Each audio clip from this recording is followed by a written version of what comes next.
Poštovani gledatelji, dobar vam dan. U vijestima dana donosimo. Grad Zadar sufinancirat će radove studentskog doma i menze. Zadarska županija bilježi rast od 4,5% u noćenjima. Polugodišnji izvještaj o izvršenju proračuna za 2019. Financiranje izgradnje osnovne škole na Bokanjcu. Iz gradskog proračuna izdvojit će se za gradnju doma i menze na prostoru bivše vojarne, najavio je gradonačelnik Branko Dukić. Po provedenom postupku javne nabave za izvođenje potrebnih radova izgradnje objekta studentskog smještaja i restorana u novom kampusu Sveučilišta u Zadru, sredstvima Europske unije i Ministarstva znanosti i obrazovanja, izabrana je ponuda koja premašuje procijenjenu vrijednost za 6 milijuna kuna, te tih 6 milijuna trenutno nedostaje. Kako je za potpis ugovora za izvođenje radova potrebno imati osigurana sredstva u cijelosti, ugovor s izvođačem sveučilište ne može potpisati, budući da nema jamstvo ministarstva za dodatno sufinanciranje u navedenom iznosu. U toj situaciji rektorica Vican zatražila je od grada pomoć u osiguranju nedostajućih sredstava. Krajnji rok za potpisivanje ugovora s izvođačem radova sukladno postupku javne nabave istječe 15. studenog. Vremena je malo i zato na ovaj način želimo žurno reagirati jer ne želimo da ovaj prevrijedni projekt bude zaustavljen ili, ne daj Bože, propadne, kazao je gradonačelnik Dukić. Ipak očekujemo kako će ministarstvo prepoznati vrijednost projekta i osigurati cjeloviti iznos potreban za sufinanciranje, objasnio je gradonačelnik Dukić, zbog čega će na gradsko vijeće ići prijedlog odluke o sufinanciranju troškova gradnje u provedbi projekta Studentski smještaj i prehrana u novom kampusu Sveučilišta u Zadru u iznosu od 6,2 milijuna kuna, uz uvjerenje kako će ovaj prijedlog gradsko vijeće jednoglasno prihvatiti. Iz gradskog proračuna ovaj bi se projekt financirao kroz određeni period od 3 godine. Posezona u Zadru je zadovoljavajuća, kažu rezultati za listopad. Naime, Zadarska županija bilježi rast od 4,5% u noćenjima, a očekivanja su da će do kraja godine biti 15 milijuna noćenja. Sa izvrsnih 18% rasta noćenja i 16% rasta turističkih dolazaka, Zadar su ovog listopada, pored lijepog vremena, počastile nikad bolje brojke turističkog prometa. Šta reći za listopad? Evo, hvala Bogu, imamo zaista jedan fantastičan listopad, vrhunski rezultati u gradu Zadru. Zahvaljujemo jednim velikim dijelom tom i vremenskim prilikama koje se dogodile u ovom mjesecu, odnosno u proteklom mjesecu. Dakle, podaci su sljedeći da smo imali 16% povećanje u odnosu na prošlu godinu, 18 u noćenjima, što je impozantna brojka. Jasno, treba će jasno i opravdati iduću godinu. A što se tiče čitave godine, do kraja 10. mjeseca imali smo povećanje od 11% u dolascima i 9 u noćenjima.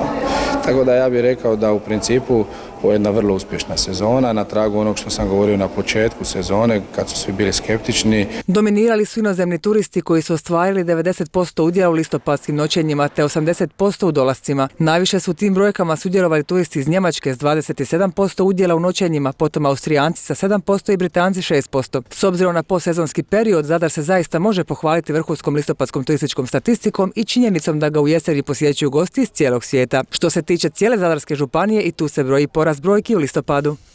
Listopad u Zadarskoj županiji bio je više nego uspješan. Zabilježili smo čak 26% više noćenja, gotovo 500.000 noćenja ostvareno je, a 16% dolazaka više. To samo doprinosi ovom odličnoj turističkoj godini gdje smo mi u prvih 10 mjeseci, to jest u 10 mjeseci zabilježili stabilan rast od 4, odnosno 5% u noćenjima. Tako da nema razloga za brigu, odlična sezona, odlična turistička godina. No godina još nije gotova, a Paleka i Kadija očekuju kako će turisti grad i županiju posjećivati i do kraja godine. Pa evo, vjerujem da do kraja godine ostvarit ćemo 15 milijuna noćenja, fantastična brojka za jednu županiju. Predviđamo isto odličnu sljedeću godinu. Evo je upravo boravak na najvećoj svjetskoj burzi u Londonu, World Travel Market nam samo o tome i govori. Interes je značajan. Naši subjekti obavili su niz sastanaka koji su potvrdili da je sve stabilno na tržištima, a evo i odrađeni su razgovori sa avioprijevoznicima, tako da očekujemo još samo i povećanja za sljedeću godinu.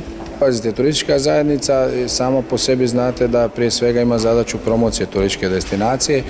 Ono što mi radimo, što ćemo raditi u budućnosti su zapravo manifestacije koje će biti kvalitetne. Kao što ste vidjeli u 10. mjesecu smo imali onaj mitni festival koji je, hvala Bogu, ispao jako, jako dobar i to nam je zapravo i namjera, intencija da gosti u tim mjesecima nakon one klasične sezone imaju nekakve svojevrsne sadržaje koje mogu konzumirati, a iz tog razloga je proizišlo da Advent koji će se dešavati ove godine od 22.11. do kraja, odnosno do nove godine, smo malo proširili, tako da mi vjerujemo da ćemo samim time jasno udovoljiti nekakvim očekivanjima i gostima koji se nađu tu u gradu Zadru. Statistika turističkog prometa izraženog u noćenjima otkriva još kako su prema vrsti smještaja dominirali objekti u domaćinstvu, potom hoteli, ostali ugostiteljski objekti za smještaj, tvrtke i obrti, kampovi i nekomercijalni smještaj. Prosječno trajanje boravka turista iznosilo je 3,5 dana. Na kolegiju gradonačelnika najavljeno je kako će se parcela oko pristupne ceste, takozvanih Galićevih zgrada u Diklu, vratiti u prvobitno stanje. Grad Zadar naime dobio je spor s obitelji Milinković oko ove parcele. Pročelnik Tomislav Korona izvijestio je javnost da je grad Zadar pravomoćno dobio sudski spor s obitelji Milinković oko pristupne ceste u Diklu. Županijski sud u Slavonskom Brodu 17. listopada donio je presudu na način da je preinačio prvostupanjsku presudu čime je gradu Zadru utvrđeno pravo vlasništva kako je i zatraženo. 20. studenog presuda će biti ovršna te će grad Zadar poduzeti sve pravne radnje uknjižbe u svrhu prava vlasništva i vratiti cestu u prvobitno stanje. Parnica je započela 2012. godine pred Općinskim sudom u Zadru koji je donio presudu 5. svibnja 2017. godine. Nakon ukupno 5 održanih ročišta. Grad Zadar je u sklopu tih 5 godina slao veći broj požurnica kako bi se dovelo do žurnosti predmeta, tako da je presudom iz 2017. godine je bio odbijen tužbeni zahtjev grada Zadra, a i bilo je naloženo plaćanje sudskih troškova u iznosu od 10.555 kuna. Grad Zadar je nakon toga uložio žalbu, te je Županijski sud u Slavonskom Brodu donio presudu pod poslovnim brojem GŽ 858/17 dana 17. listopada ove godine.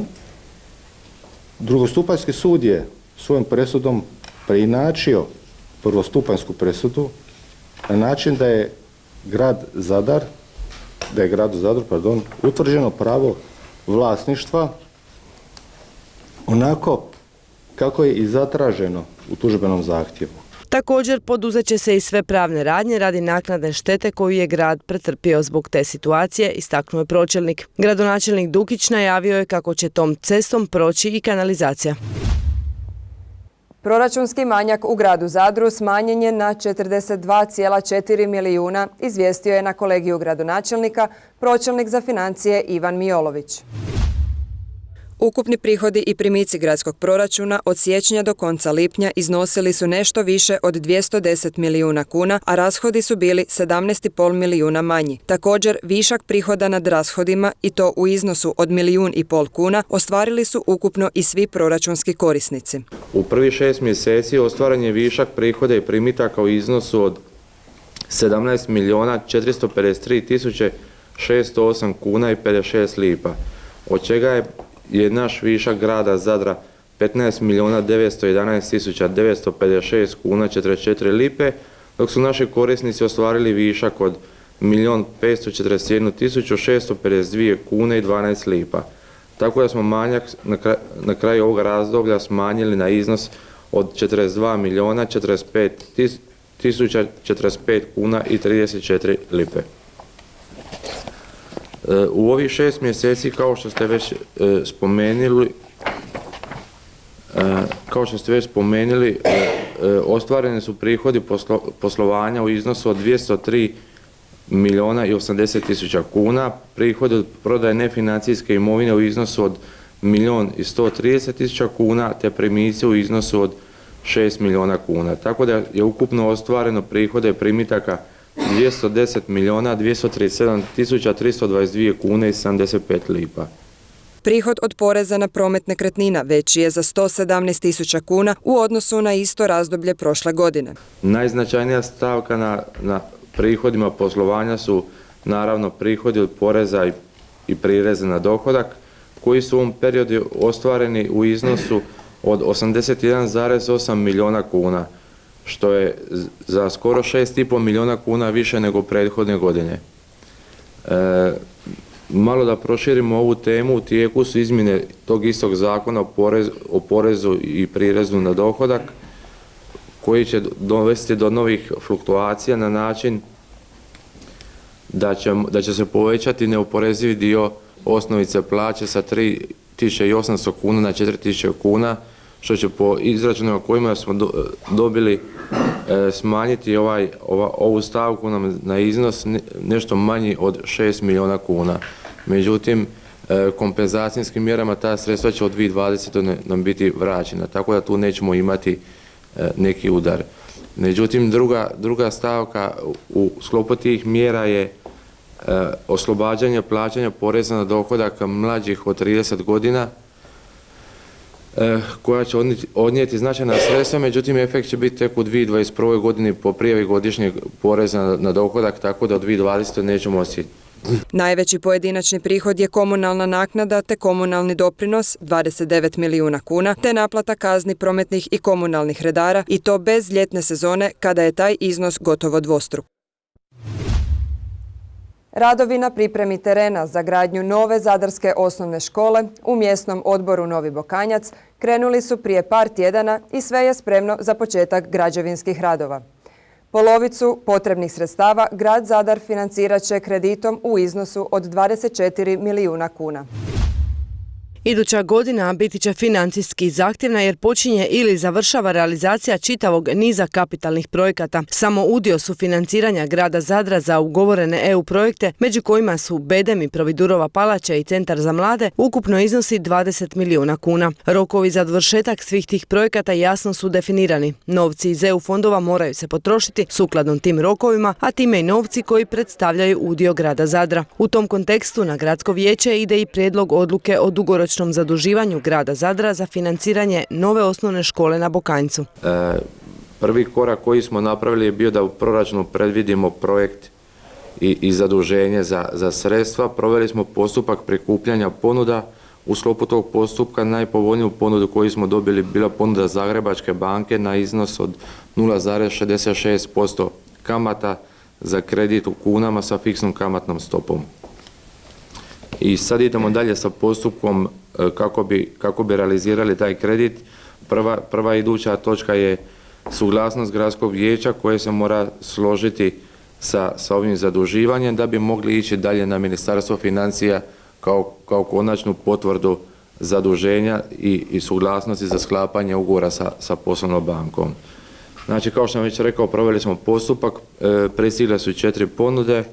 Najpovoljnija ponuda je bila Zagrebačke banke 0,66%, gdje će nas ukupan trošak, previđeni trošak kredita iznositi 323.064 kune i 14 lipa. Eto, toliko. Bilo je predviđeno samim projektom da će projekt koštati 50 milijuna kuna, međutim pristigla ponuda manja od predviđene, nešto više od 48 milijuna kuna. Sukladno već potpisanom ugovorom sa Zadarskom nadbiskupijom koja se obvezala financirati pola investicije, mi smo podigli kredit za drugu polovicu investicije u iznosu od 24 milijuna kuna. Taj bi kredit, čiji troškovi iznose 323 kune, trebao biti vraćen u 3 godine. Prethodno bi svoju suglasnost za uzimanje kredita trebalo dati Ministarstvo financija, a odobriti gradsko vijeće. Natječaj za čak 115 stipendija učenika te natječaj za dodjelu 15 stipendija po socijalnom kriteriju izlazi u ponedjeljak. Pročelnik Joso Nekić vjeruje kako će u budućnosti biti prostora da se podigne iznos stipendija. Pročelnik za školstvo Joso Nekić za ponedjeljak je najavio objavu natječaja za dodjelu novih učeničkih i studentskih stipendija. Riječ je o 115 stipendija i 15 dodatnih koje su osigurane donacijom. 30 stipendija namijenjeno je srednjoškolcima, pola za strukovna zanimanja, 45 stipendija čeka studente starijih godina i 40 studenata prve godine. Od toga je 15 stipendija namijenjeno studentima deficitarnih zvanja. Znači, mi ćemo objaviti natječaj za redovite učenike i studente. Od tih 115 stipendija 30 je predviđeno za učenike srednjih škola, a od tih 30 želimo poduprijeti strukovna zanimanja, pa će biti namijenjeno 15 stipendija za učenike strukovnih zanimanja. A od ovih 85 studentskih, 45 ćemo dodijeliti studentima starijih godišta, a 40 studentima prve godine.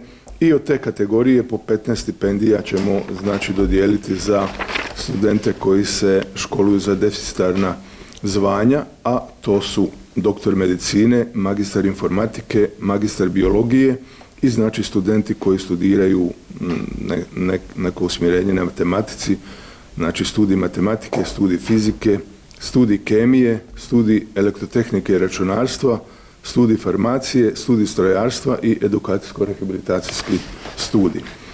Kao što znamo, stipendije smo podigli, tako da stipendija za studente koji se školuju za deficitarna zvanja iznosi 900 kuna, za studente koji studiraju izvan mjesta prebivališta 800 kuna, za ove studente koji studiraju u mjestu prebivališta 600 kuna i za učenike srednjih škola 300 kuna. Početkom 4. mjeseca ponovno će se održati sajam stipendija i visokog obrazovanja, koji je jedinstveni i nezaobilazan događaj na kojemu se predstavljaju stipendije koje dodatno mogu pomoći učenicima.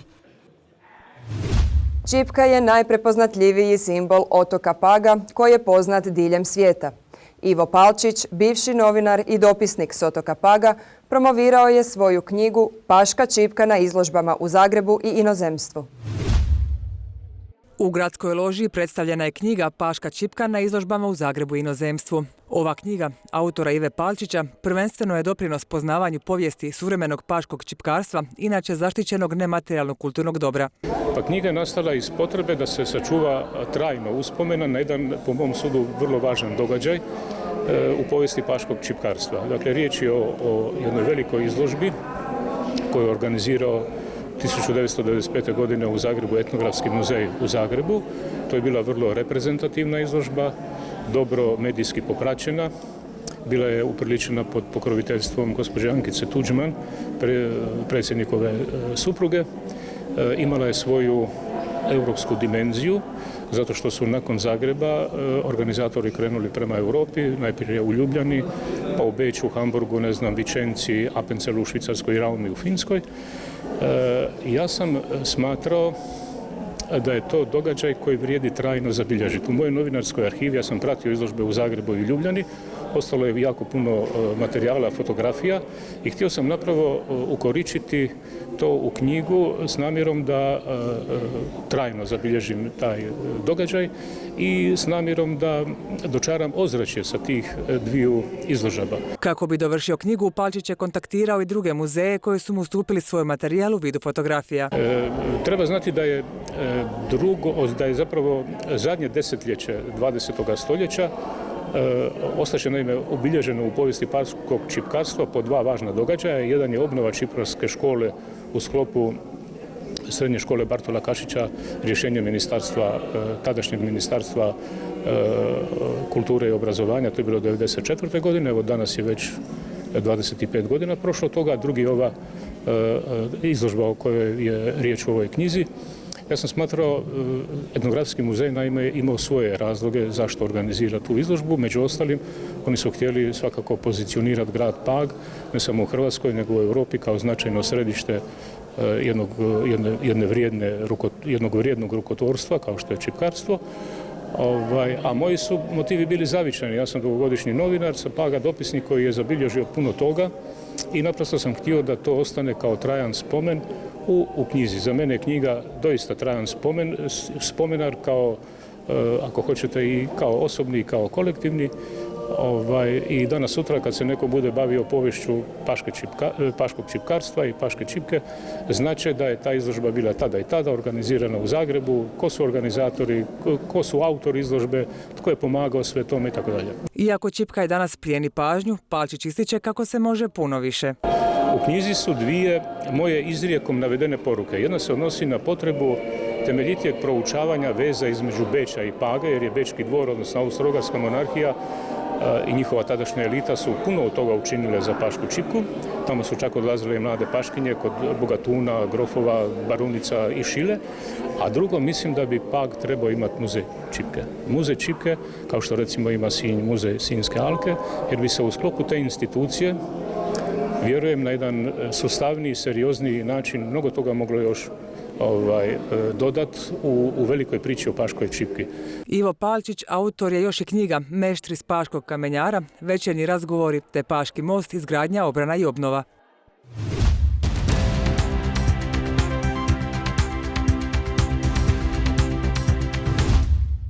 Vrijeme danas, kao i prethodnih dana, promjenjivo oblačno s kišom. Kakvo nas vrijeme očekuje ostatak vikenda, pogledajte u vremenskoj prognozi. Vrijeme danas pretežno oblačno, mjestimice s kišom. Lokalno mogući izraženiji pljuskovi i obilna oborina. Umjeren, povremeno i jak jugozapadni i južni vjetar postupno će slabjeti. Najviša dnevna temperatura uglavnom od 13 do 16 stupnjeva Celzijusa.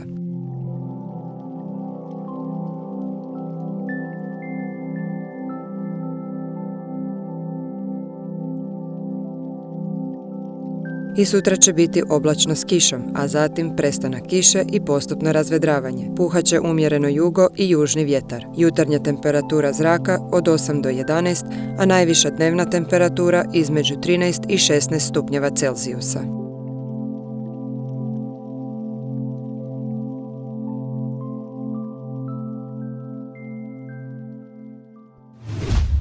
Pratili ste vijesti dana Adriatic televizije. Hvala vam na pozornosti i doviđenja.